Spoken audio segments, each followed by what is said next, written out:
Right, the most important thing about painting is to have a nice cup of tea handy. Ah, lovely. Monday morning, second one this morning. Going to be invaded by grandson in about an hour or so. So, I don't know what I'm going to paint. I have an idea, but as usual, some of these spontaneous ones, they tend to lead a life of their own.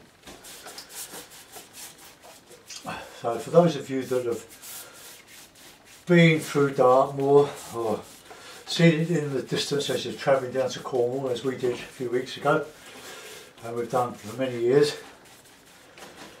I'll try and do an impression. I've wet the paper all over, and with my usual dirty palette of colours, lemon yellow, raw sienna, alizarin crimson, light red, ultramarine, burnt umber, Payne's grey and burnt sienna.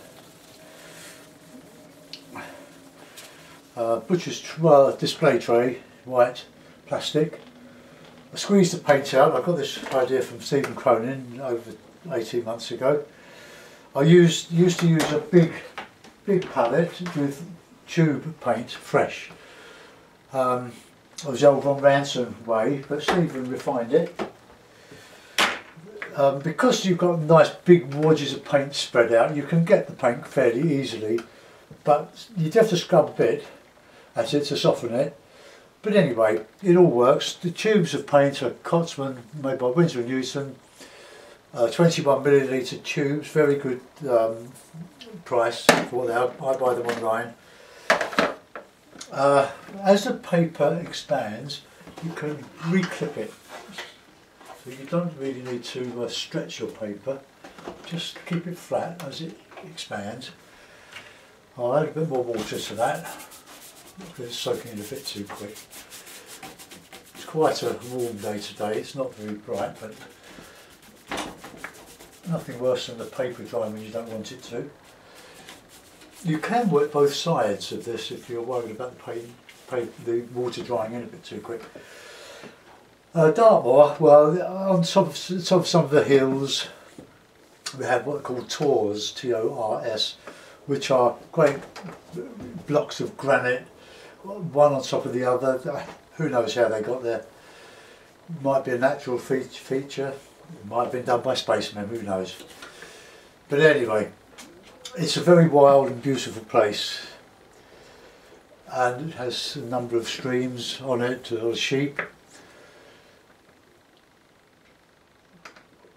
But it's very beautiful in its own, on its own, but you have to add to it, I think, by doing dramatic sky, which I shall try to do, and keep the light central. So I'll go in with some raw sienna, which is always a good background sky colour. It gives everything a bit of warmth, and just plop it on, but keeping the centre light. So I'm going to put some tors in there, or a tor or something. Why this view doesn't really exist, it's an impression of. So I would have Payne's grey, good strong Payne's grey. The paint always dries lighter than you put it on, so you have to compensate for that. So a nice bit of alizarin. You can put a bit of blue in there as well, if you wish. Right, okay, so let's get that in. I know Stephen Cronin does this, but it's a good technique. It gives you a central area of light, which is lovely. Very simple to do. Okay. Right, okay, we'll see what happens to that. It's a bit streaky. Clean water to start with. I don't always use clean water to start with. In fact, I don't always do what I say, but hey, we're working this out as we go along. So I'll reclip, let that soak in a bit more. I want to put in some background hills, which I'll do in a blue colour, mixture of sky colour. Take off the bottom moisture as it congregates at the bottom of your sheet, otherwise it'll dry backwards and you'll get a cauliflower there.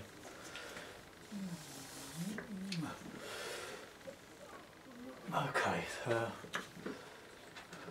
nearly there. No, that's quite good. I probably could have got a bit heavier with the raw sienna, but it's a bit late now. So with those colours I'll add a lemon yellow to the blue and the grey and a bit of alizarin. It can be fairly bright, but blue on the blue side.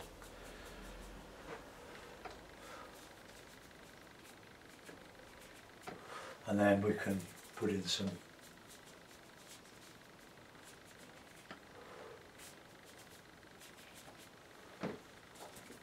trees in there. Payne's grey, a bit of burnt umber, Payne's grey, burnt umber, a bit of lemon yellow.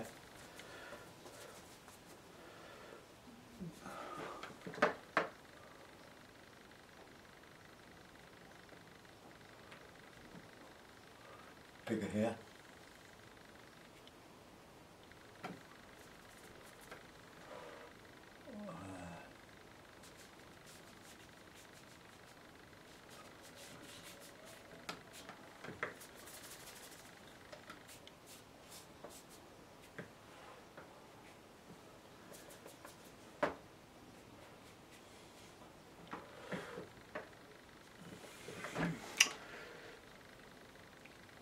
So we'll put in some blue and light red. The blue's getting lovely and soft now. And we'll put this in here.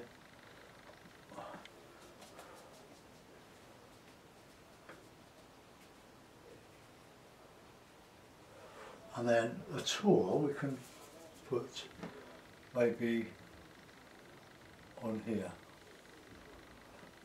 Doesn't look like anything at the moment, but when I start working on it,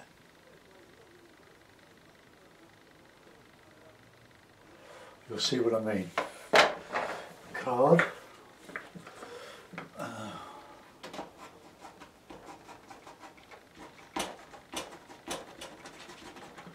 Just some rocks in the foreground here.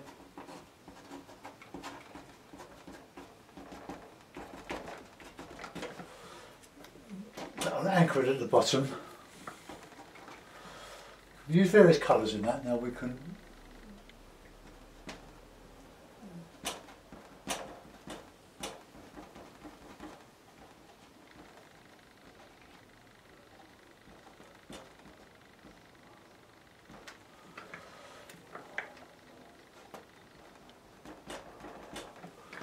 okay, that's my idea of these stones on stones on stones.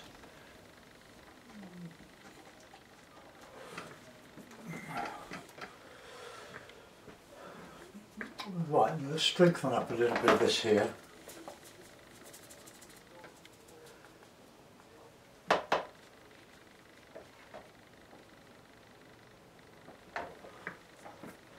And fainter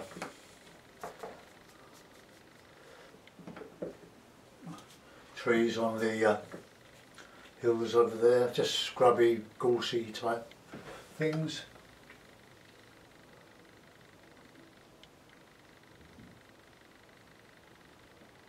A lot of this land is farm land with sort of hedgerows.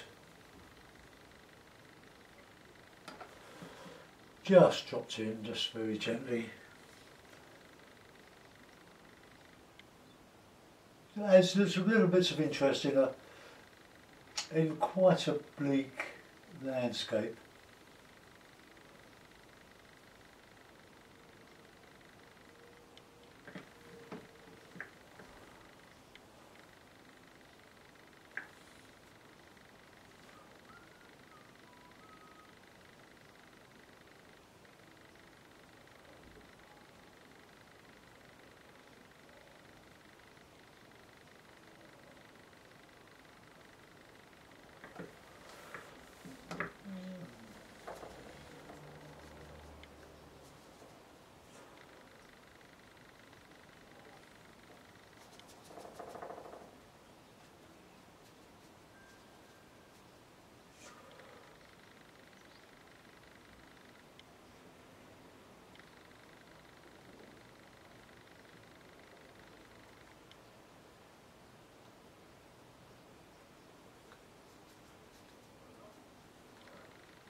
Oh, let's put some.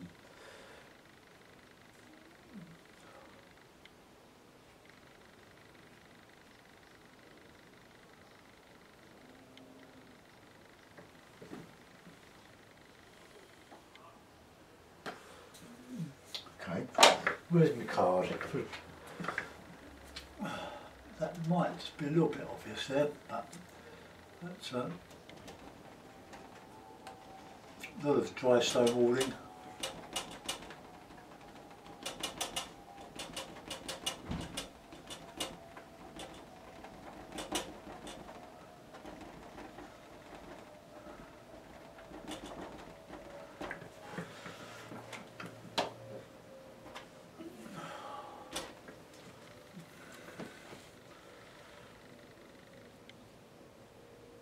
I think that's gone just a little bit. I'll try that and reduce the impact of that a little bit. That's gone a bit strong there, so I'm going to lift that out, I think. But before you lift anything out, dry it off. I'm just going to use the hairdryer.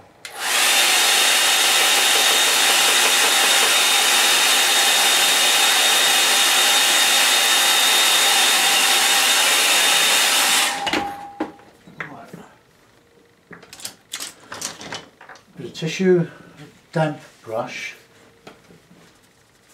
just lift that out a little bit.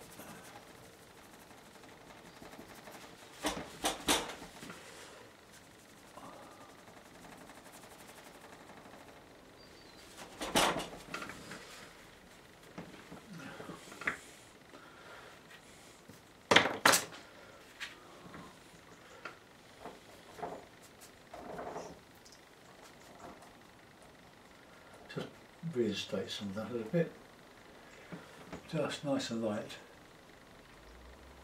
But I came down too far into the landscape there.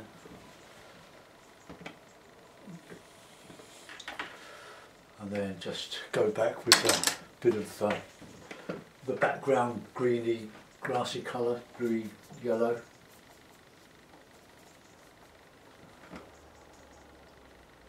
Bit of shadow there.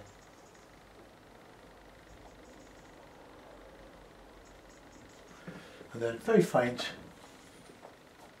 blue.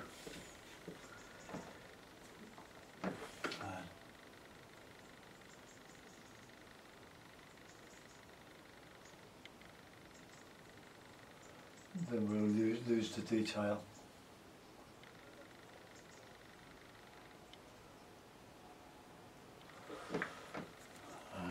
It's so faint on here, but they will show.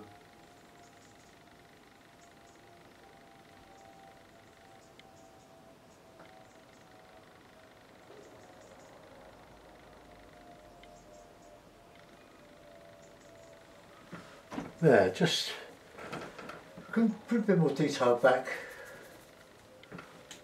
in here. Yes.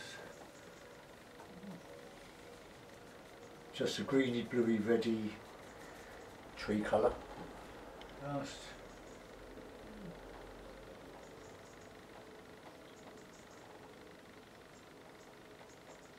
Just develop some of this here, a bit larger, a bit warmer.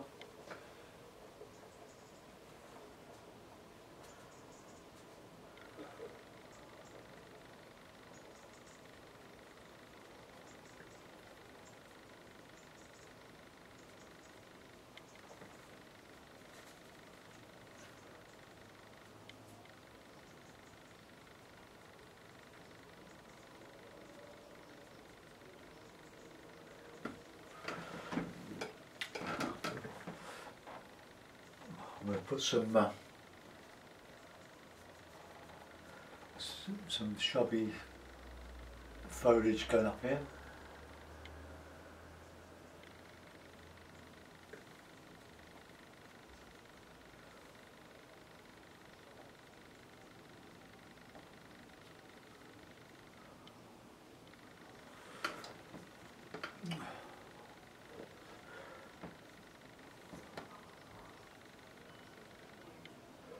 Just sort of gauzy type.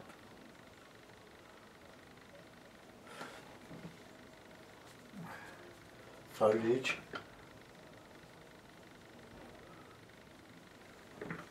Right, now we can come down into the meat of this picture and put in some pretty dark stuff in here.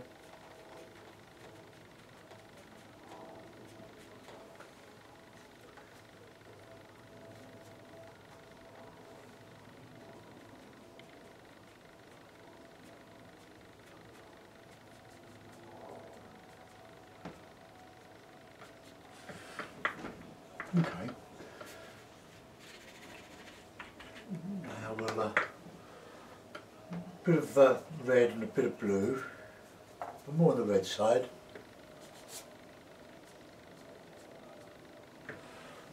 Alright, that'll be a bit of a track going through there, and we can, with a rigger, I'll dry it off first, so pleasure is.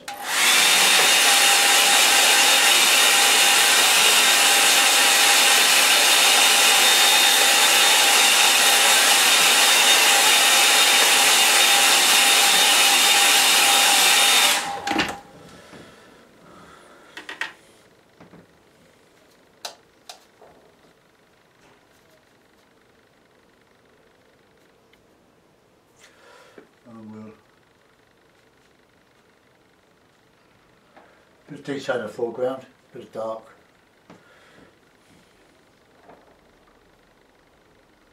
Oops. The first one I did this morning, I was uploading, but I started to upload one of last Saturday's ones. That's very annoying. I forget to delete them off the camcorder. Right, something on that.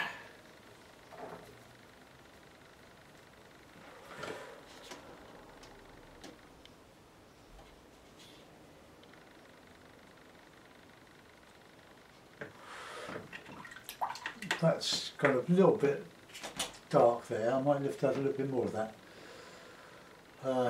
Right, so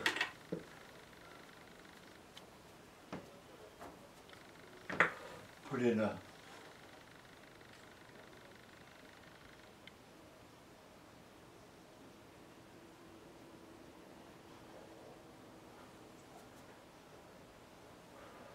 some figures, a couple of figures in here.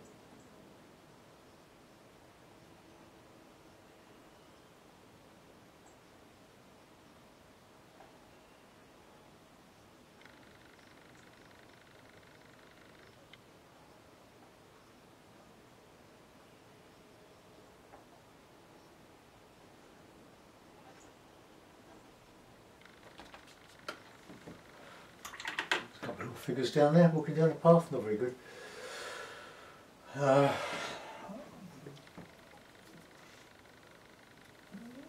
Put some further on.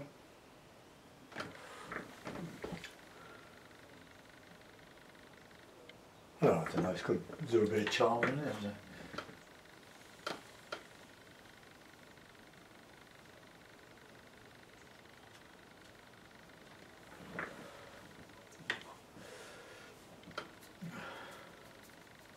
I pinched the birds from Stephen.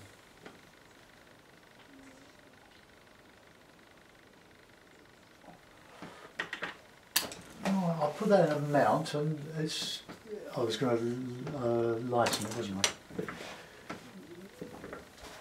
It's not as good as the first one I did this morning, but I might have lost to what to paint this morning. I'm just fitting this in before the onslaught of the grandson. There's something under the belt.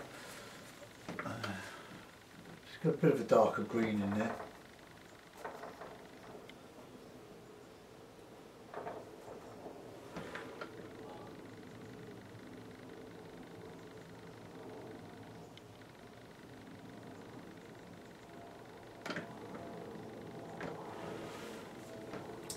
Right, I can't do any better than that at the moment. That's what it is. A bit of tape, a bit of a mount.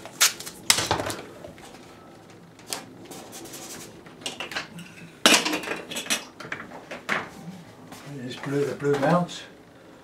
Whatever. No, it's not too bad.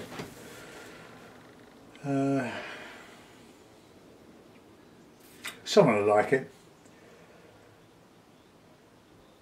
So I've got the light coming over the distance and the shadow cast by these little figures here. That may be a case where it's always good to use a bit of reference material and do your own thing with it, rather than just go in without any reference material at all. But a good practice. This isn't too bad. It says Dartmoor to me because of the distance, the bleakness of it and the light, and the rocks and this granite tour, which is probably a bit bigger than I'd hope, but some of them are pretty big, but probably not as big as that. Let's zoom in and have a little shafty at it.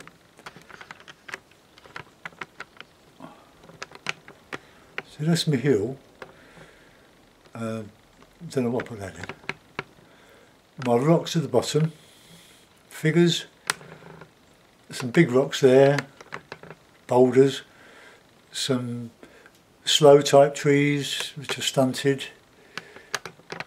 Nothing grows very big here. I think at one time these moors, Exmoor, Dartmoor, Bodmin, they were covered in trees, oak trees, and I think they got pinched by Queen Elizabeth I when she wanted to build an armada to have a go at the Spanish. And the trees got pinched and never got replaced. That might not quite be true, but it seems to ring a bell.